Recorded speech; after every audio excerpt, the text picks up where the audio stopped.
Madhya Pradesh cabinet की बैठक आज वल्लभ भवन में माननीय मुख्यमंत्री शिवराज सिंह जी चौहान की अध्यक्षता में संपन्न हुई,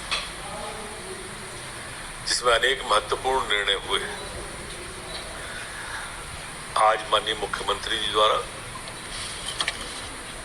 जो 31 मार्च मतलब आज किसानों को लोन चुकाने की जो अवधि थी वो आज समाप्त हो रही थी। कई किसान लोन नहीं भर पाए हैं। जैसा आप सबको विदित ही है कि ये किसान के बेटे की सरकार है, और इसलिए हर पीड़ा से वो स्वयं लगभग अवगत रहते हैं। आज आखिरी दिन था तो मुख्यमंत्री जी ने किसान डिफाल्टर ना हो जाए ये संज्ञान लिया, और इसलिए इस अवधि को बढ़ाकर अब 15 अप्रैल कर दिया है।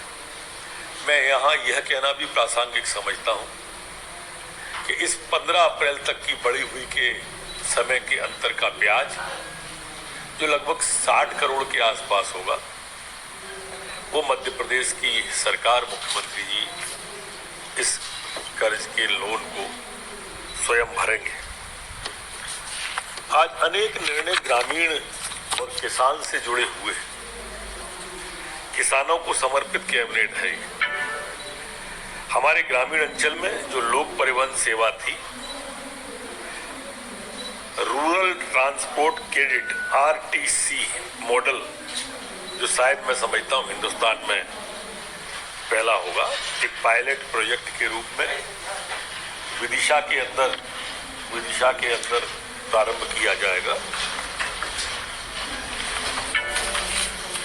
ये परिवहन मंत्री जी आ गए हैं, तो मैं उनसे निवेदन करूंगा कि ग्रामीण परिवहन नीति को जरा विस्तार से वो बताने का कष्ट करें।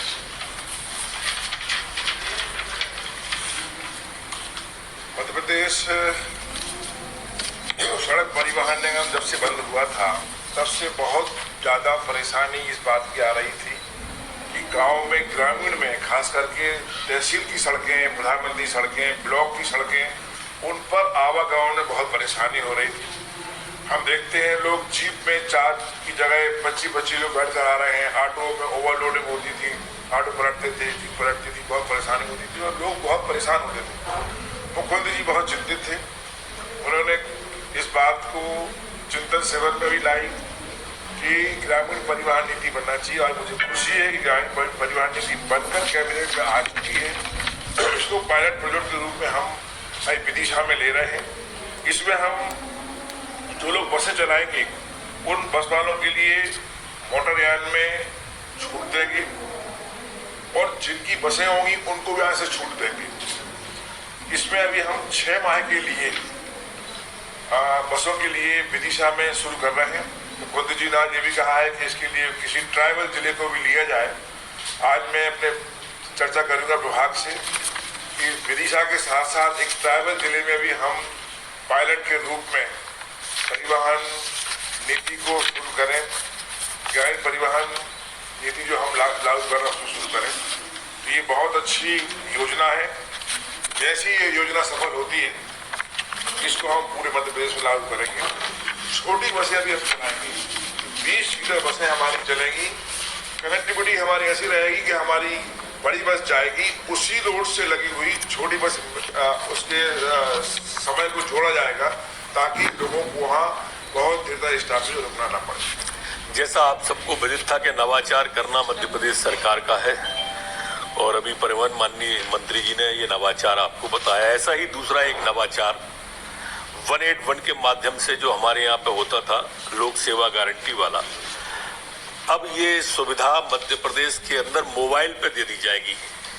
मोबाइल पर ही उनको व्हाट्सएप करके, वो अगर खसरा की, B1 की, नक्शे की प्रतिलिपि चाहते हैं, उनको व्हाट्सएप पर ऋण पुस्तिका तक मिल जाएगी। ये सुशासन का एक बड़ा फैसला है कि मोबाइल पर, व्हाट्सएप पर उनको 10 रुपया शुल्क इसका रखा गया है। जैसा मैंने कहा, किसानों को समर्पित, गांव को समर्पित आज की कैबिनेट थी। ऐसी तरह से सेमरिया माइक्रो सिंचाई परियोजना की भी प्रशासन की स्वीकृति दी है। ये बिहर नदी पर सेमरिया विधानसभा में रीवा जिले में उक्त परियोजना में 86 गांव लाभान्वित होंगे और 9000 हेक्टेयर भूमि सिंचित हो सकेगी। 5.13 मेगावाट विद्युत खपत भी आंकृत है। परियोजना की अनुमानित लागत 158.6 करोड़ रुपए है। साधिकार समिति द्वारा इसकी प्रशासकीय स्वीकृति भी दी गई है। इसके रखरखाव पर भी 1250 प्रति हेक्टेयर का व्यय आना संभावित है और इसकी प्रशासकीय स्वीकृति आज 3670.19 करोड़ की इस अध्ययन परियोजना की प्रशासकीय स्वीकृति को मंत्रिपरिषद ने अनुमति दी है। इसी तरह से समाकोटा बैराज तहसील महिदपुर की प्रशासकीय स्वीकृति भी आज मध्य प्रदेश की कैबिनेट ने दी है। यह 15 ग्रामों को लाभान्वित होगी और सिंचाई क्षमता इसकी 6000 हेक्टेयर में होगी। समाकोटा बैराज के अंतर्गत 306.53 हेक्टेयर भूमि जो डूब में प्रभावित है, इसमें 173.69 हेक्टेयर शासकीय भूमि एवं 132.84 हेक्टेयर निजी भूमि है। इसकी लागत राशि रुपए 188 करोड़ 42 लाख की प्रशासकीय स्वीकृति इसकी साधिकार समिति ने अनुशंसा की थी, उसको भी आज कैबिनेट ने सहमति दी है। इसके रखरखाव पर 1250 प्रति हेक्टेयर का व्यय संभावित है। परियोजना पर 3 करोड़ 20 लाख रुपए के विद्युत का भार भी अनुमानित है। इस तरह से इसको आरंभ योजनाओं को स्थगित प्रशासकीय की स्वीकृति रुपए 3670.19 करोड़ की अध्ययन परियोजना की प्रशासकीय स्वीकृति आज मंत्रिमंडल के द्वारा दी गई है। निजी विश्वविद्यालयों के संबंध में आज वर्तमान में मध्य प्रदेश में 40 निजी विश्वविद्यालय हैं। इसमें से 4 निजी विश्वविद्यालयों की स्थापना के संबंध में 22 फरवरी 2022 को अध्यादेश जारी किए गए हैं। प्रेस्टीज विश्वविद्यालय इंदौर, टाइम्स विश्वविद्यालय भोपाल, प्रीति ग्लोबल विश्वविद्यालय शिवपुरी, LNCT विद्यापीठ विश्वविद्यालय इंदौर, इन सबको आज मध्य प्रदेश के कैबिनेट के द्वारा सहमति प्रदान की है। ये सभी निजी विश्वविद्यालय विधेयक 2022 को अधिनियम के रूप में लाया जाना है। इसको विधेयक को वरिष्ठ सचिव समिति के द्वारा अनुमोदित किया गया है। निजी विश्वविद्यालय इसको वित्त विभाग की आवश्यकता नहीं थी और इस तरह से इस पर राज्यपाल की अनुमति पर्याप्त होगी। आज भांग घोटा और भांग मिठाई की भी 10% की वृद्धि करते हुए इन दुकानों को रिन्यूअल के लिए कहा गया है। मध्य प्रदेश की कैबिनेट में अन्य जो आज निर्णय लिए गए उनमें रेत उपलब्ध सुनिश्चित करने के संबंध में तात्कालिक अस्थायी व्यवस्था लागू किए जाने का भी अनुमोदन आज किया गया है। ये अभी जो नीलामी होगी वो 3 माह के लिए अनुबंध इसके निष्पादित किए जाएंगे। तो वही नीलामी किए जाएंगे जिन पर की रेरा की, प्लान की, EC की, CTO की स्वीकृतियां हैं पहले से, जिससे कि उन्हें दिक्कत ना आए। और इसमें एक बात है कि चूंकि समय का मर्यादा है, इसलिए इस नीलामी को पहली बोली में 10 दिन की अवधि में और दूसरी बोली अगर पहली बार नहीं आती है, दूसरी में सिर्फ 5 दिन का ही समय दिया जाएगा। एक राज्य और जिला स्तरीय कार्यक्रम में नवीन योजना कार्यक्रम आयोजन के संबंध में हमारे जनसंपर्क विभाग का भी आज सहमति दी गई है। एक महत्वपूर्ण योजना में हमारे पंचायत, ग्रामीण विकास, उद्यानिकी विभाग, आयुष विभाग, इन सबको मिला करके देवारण्य योजना जो बहुत महत्वाकांक्षी योजना है, जिसमें हमारे वनांचल के लोग, ग्रामीण जन जो औषधियां हमारे गाँव में प्रचलित हैं उन सबको इकट्ठा करके प्रोसेस करके इस योजना में लोगों को मदद करेंगे, उसको भी कैबिनेट के द्वारा मंजूरी दी गई है।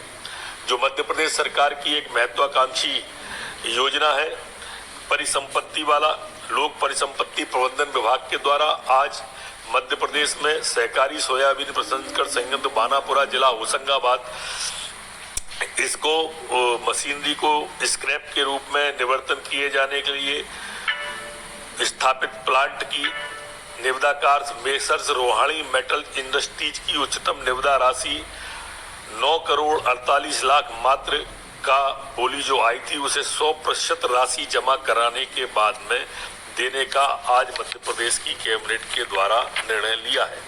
इसी तरह से चाचौड़ा जिला गुना की भूमि परिसंपत्ति निवर्तन हेतु निविदाकार ऋषभ इंटरप्राइजेज की निविदा बोली मूल्य राशि रुपए 2 करोड़ 13 लाख 18 हजार को 100% राशि जमा कराने के बाद देने का कैबिनेट के द्वारा आज निर्णय लिया गया है।